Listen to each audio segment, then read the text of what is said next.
How's it going, everybody? It's me, Shane, and I'm here to give you another episode review and recap of Spy Family, episode 4. The episode title is called The Prestigious Schools Interview. And before I begin, please be the prestigious people that I know you are and give me a like, comment on the video. I would like to know what you think of anything I've said or on the show in general. And do not forget to subscribe. Hit the notification bell right there at the bottom so you can be notified of more videos just like this. And do not forget to share the video.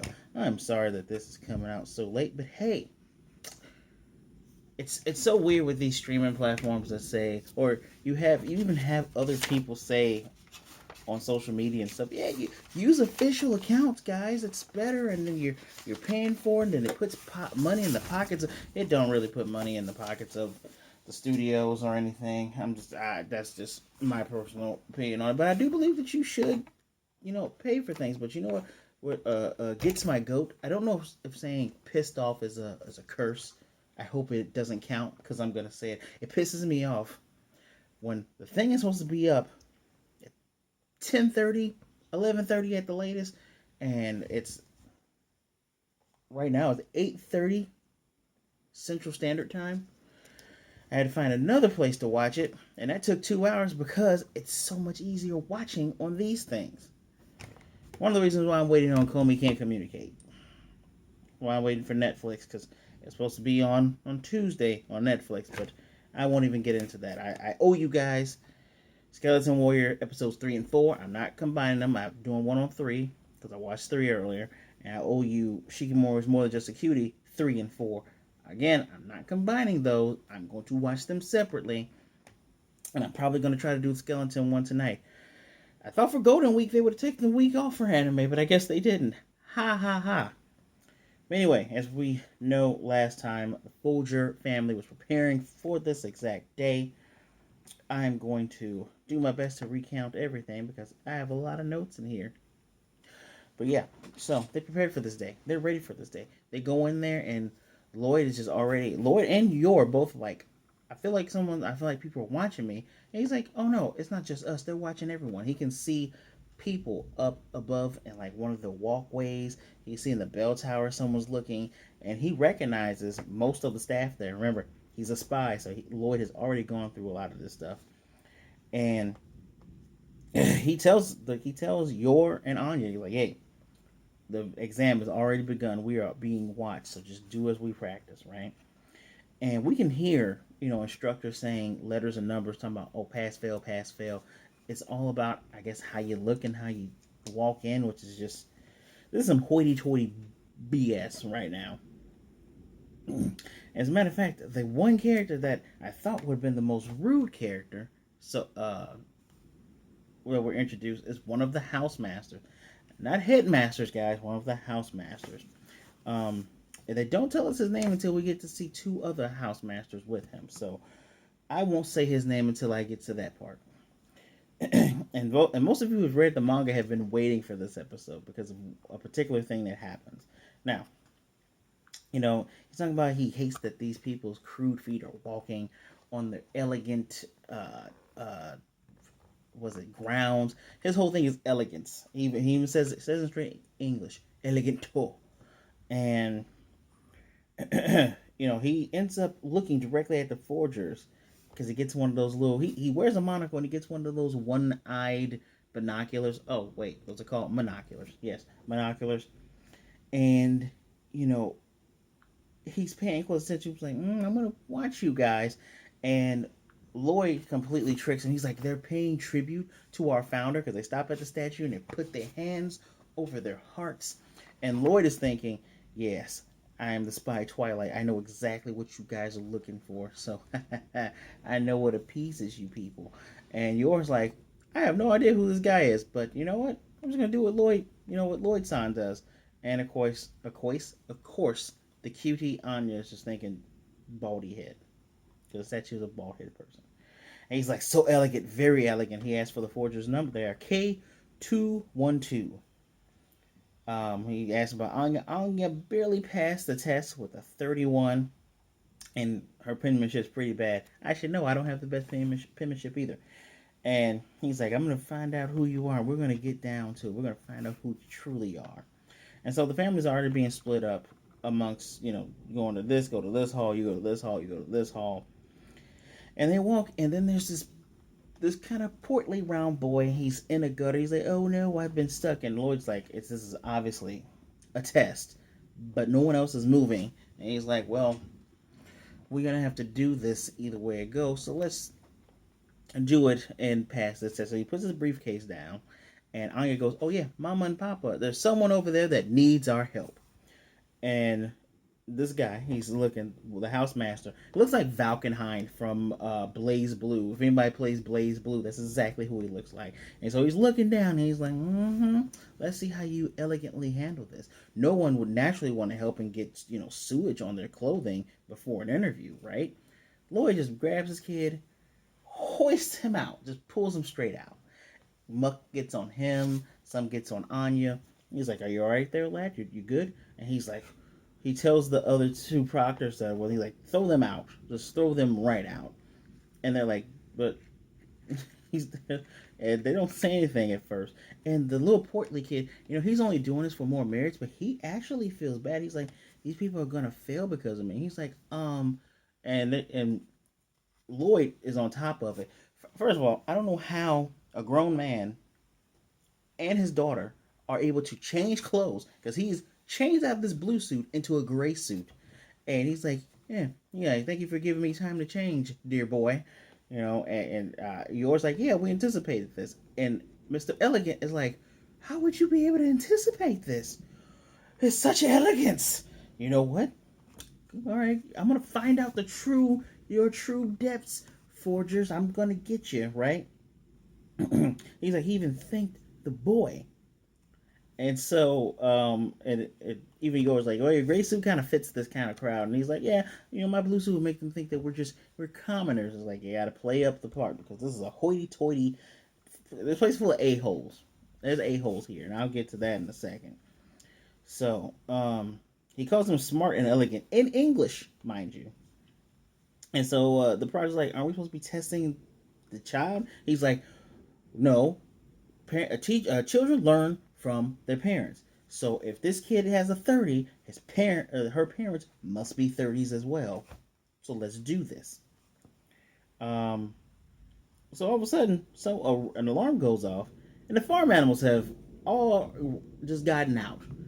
And Loid's like, they're going this far? Oh, all right. And he picks up Anya and starts running. And even the elegance guy, he's like, man, who would go this far? And they're like, we thought you thought you ordered this. He's like, that means this is a real accident. Go out there and save these people. We have some important people in this crowd. And it turns out we have the vice minister of finances there, and the CEO of the central bank. They're both arguing as they run. I guess they're trying to say which of them should be ahead of the other.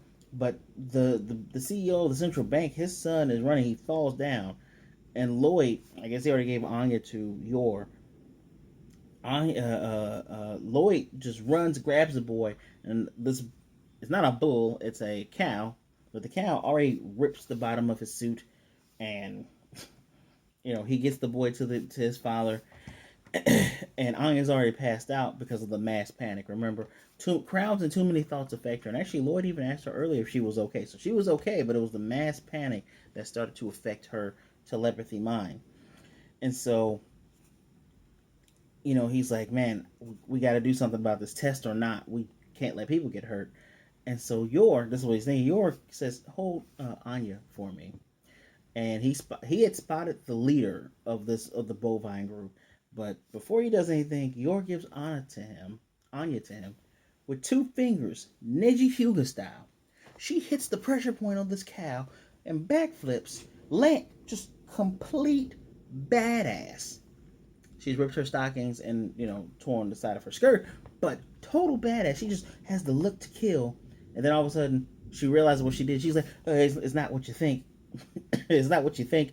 I learned about pressure points in a yoga class. That's all. Don't look at me weird. And like both Loid and Anya just have the blanks. They're like, what? And even the other farm animals are behind her, and they're all sweating and backing up. Like she just knocked out the lead cow. And so the cow's like kind of scared on the ground. And I guess Anya can feel it.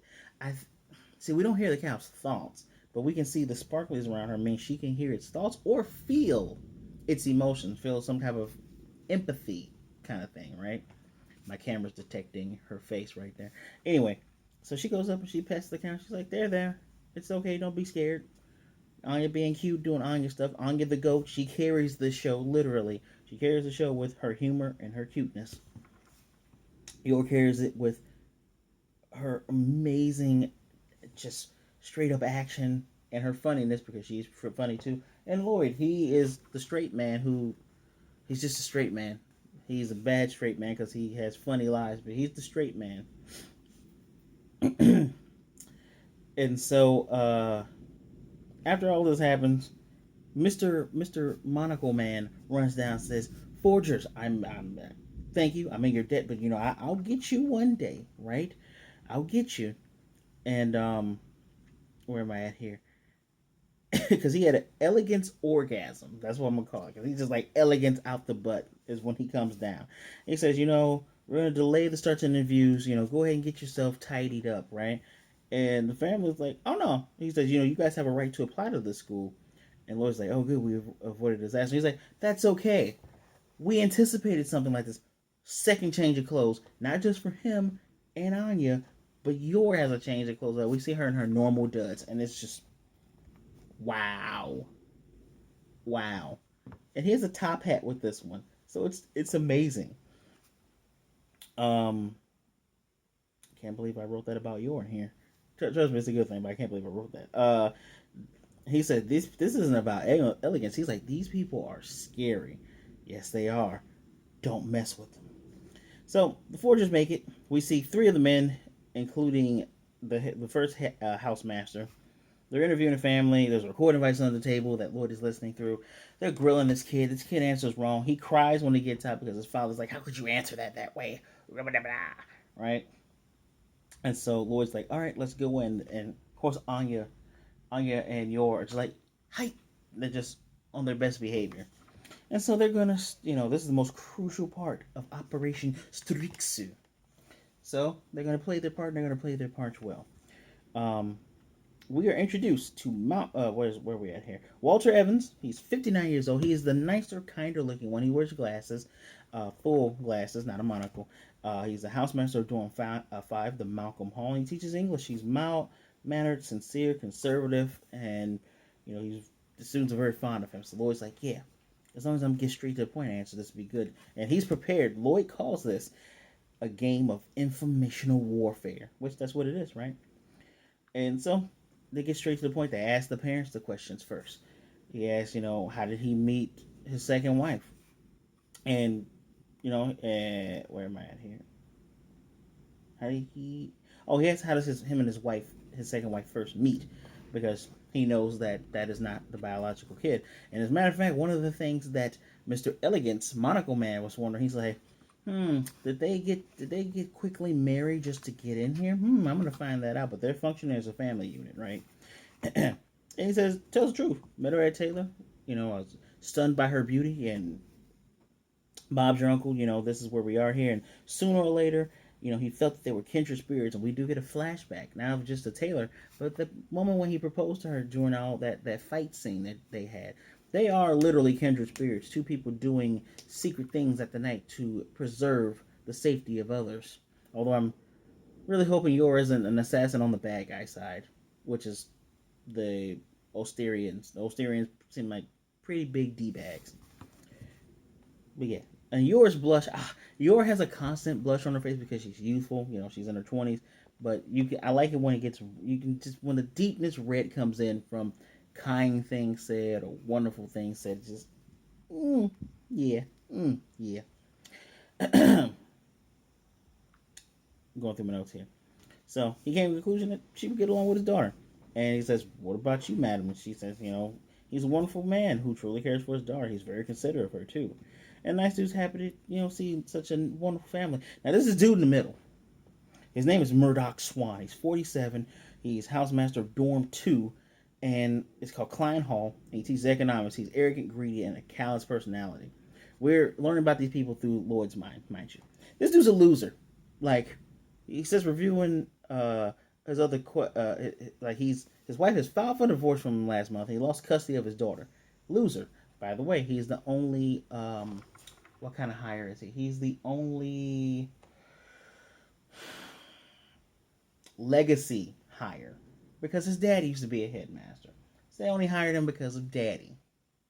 So this loser, and I mean that because Loid's like, yeah, based on how he's asking questions before, he's jealous of the families and he's trying to be a D-bag. He's like, I'm not going to get into a war with this guy. I'm just going to take it easy, right? I'm not going to provoke him. And so dude says, so why did you choose school? Loid said, for my mission. Well, the qualities of instructors are superior. They're knowledgeable and cultured, and they can teach anything from patriotism to being an elite. And they're second to none. Elegantly done, Loid Forger, which is what the Mr. Monocle's name is Henry Henderson. I like him already because of Harry and the Hendersons. I hope that is where his name comes from. He is 66-year-old housemaster of Dorm 3, Cecil House. I just wanted to do it that way. Cecil House. And he teaches history. His personality is elegant. That's it. And he asks, how would they describe the daughter? Well, so strengths and weaknesses. And Anya's just looking, and Loid's like, oh, she's a curious girl. Very curious. She sticks her nose where it doesn't belong. That's that can be seen as a weakness, but she's intelligent. And Loid and Henry's like, intelligent? And Anya gets shock. I love her shock face comes with her going shock. And he says sometimes, she sees right through me. And she goes, yikes, because that means she's like, oh yeah, my telepathy ability. But he's like, yeah, sometimes she just sees right through me. And he says her main shortcoming is that she's a picky eater. They ask, ma'am, how would you describe your parenting style? Excellent. Excellent, just like they practice.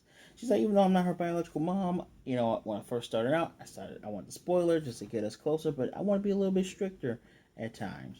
And they ask, what kind of meals do you cook at home? And he's like, oh no, she doesn't really cook, which she doesn't. And that's what A-hole asked her that, right?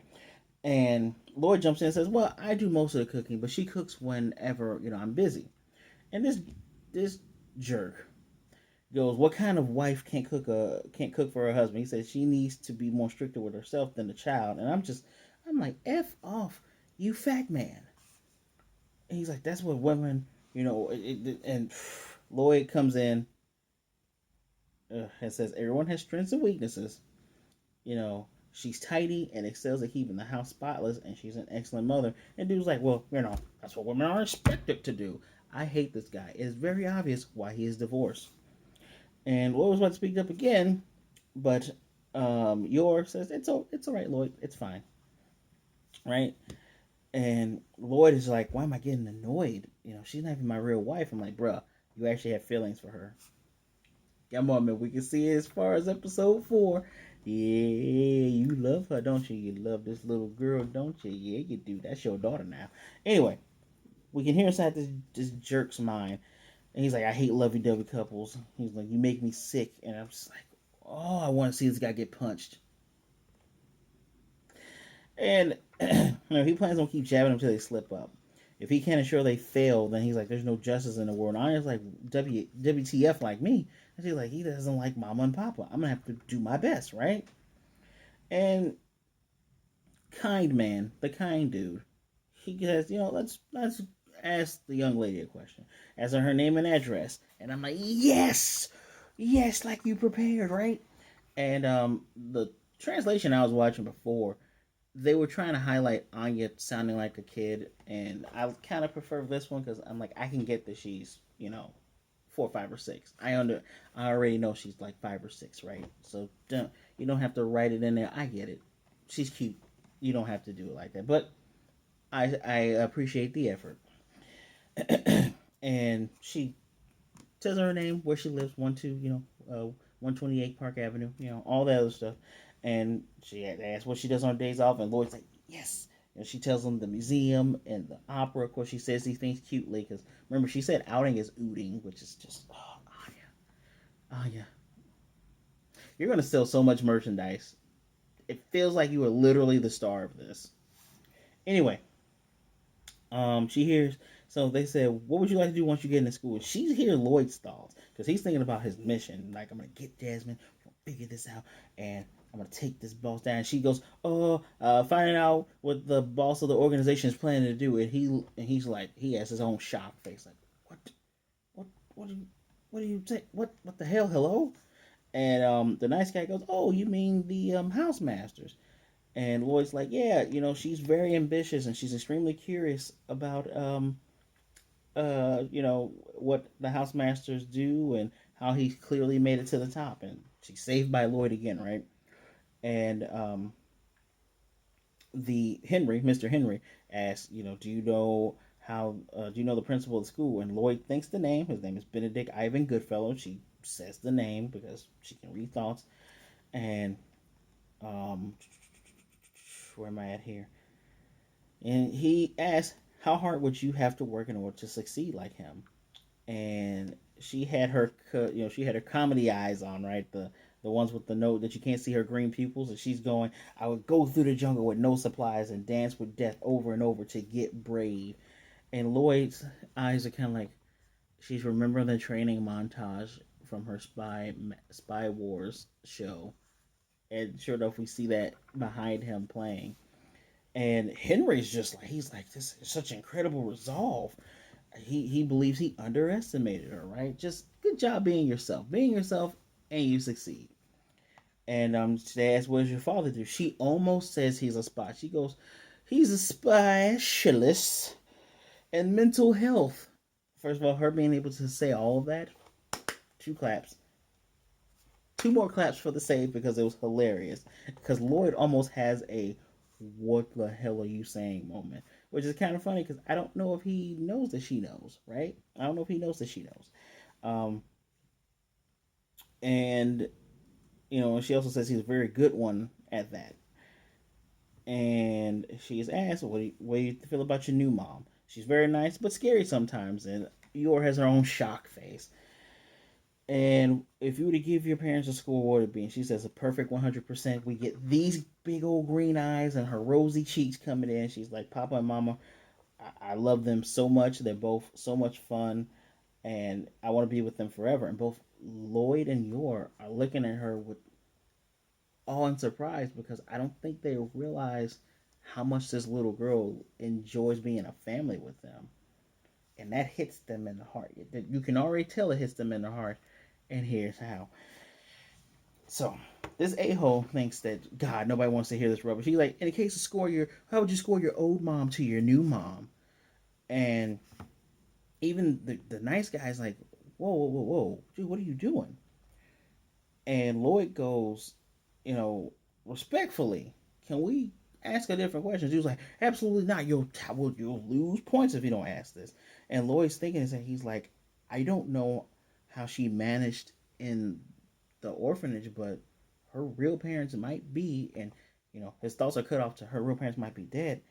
And Anya legitimately starts to cry, like big heavy tears, not comical tears. She is deeply crying and deeply upset because she's saying "mama" over and over again. There's definitely trauma in this little girl's life, given that she is an Esper, right?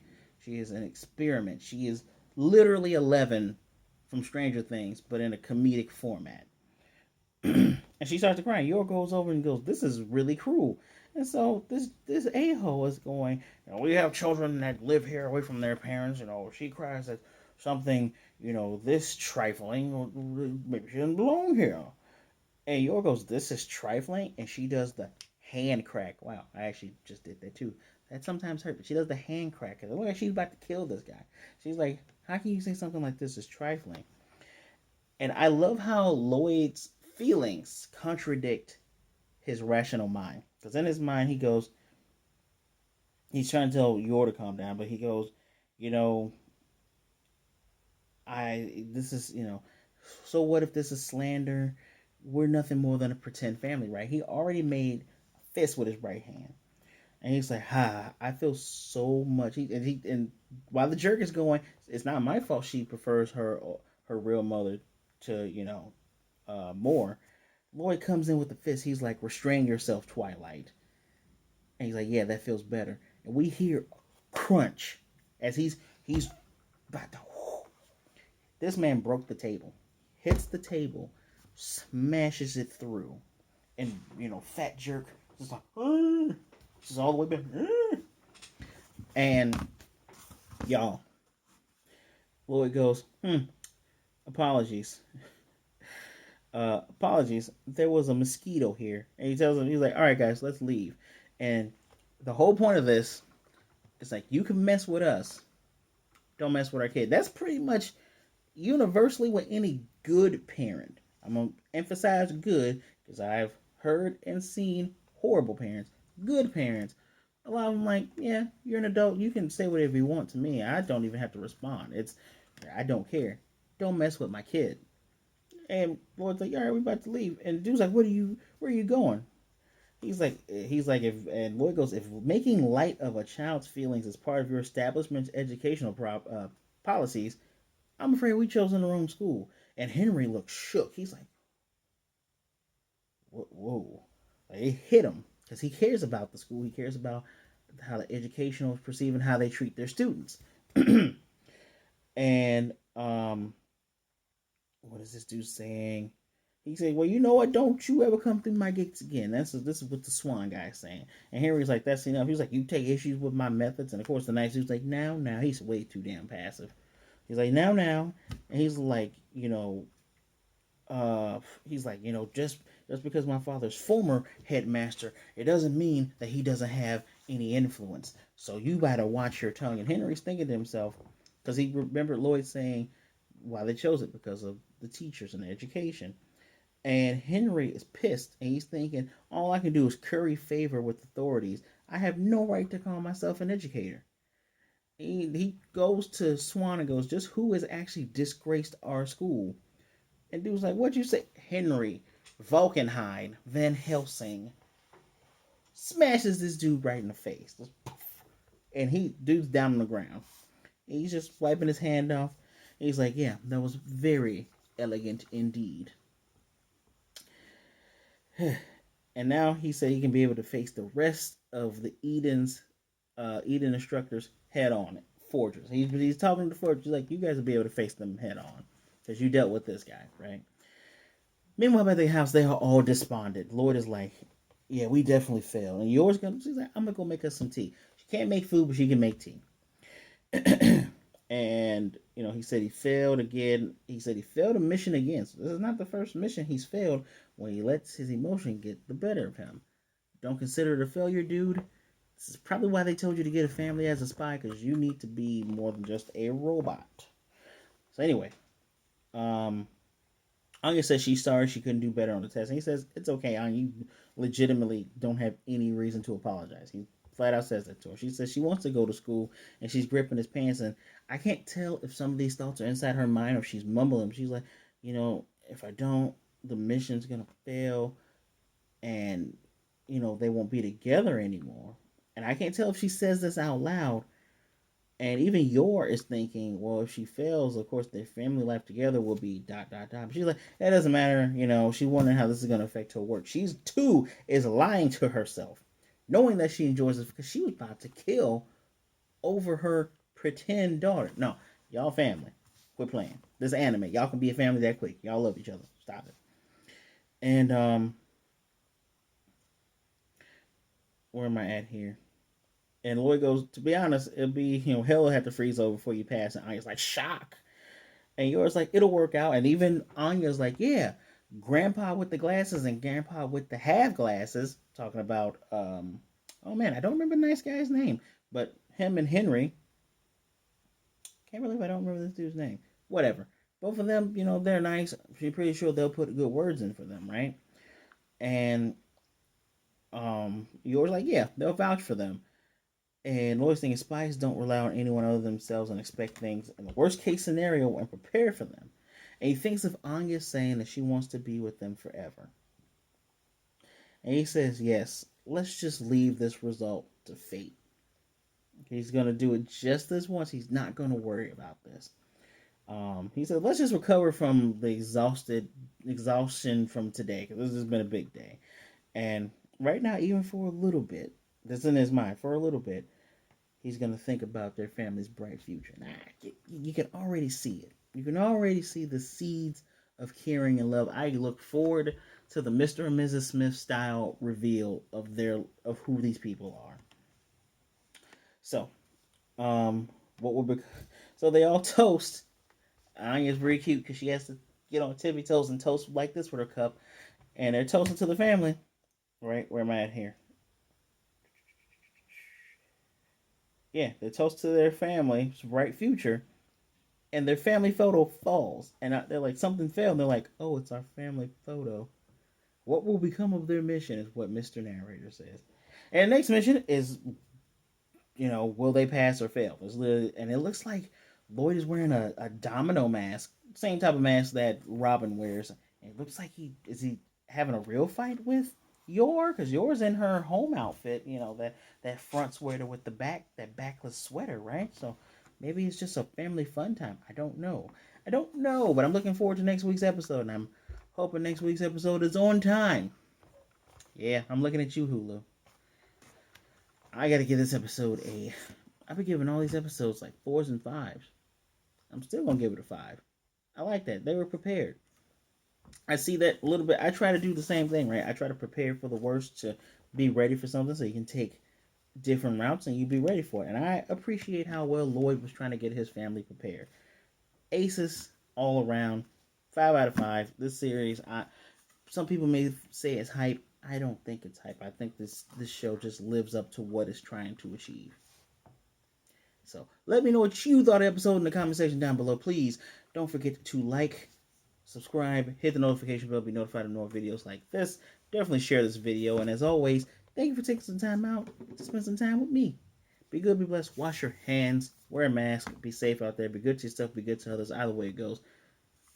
Don't be a jerk. Don't be a Mr. Swan. Don't. And I will see you all next time.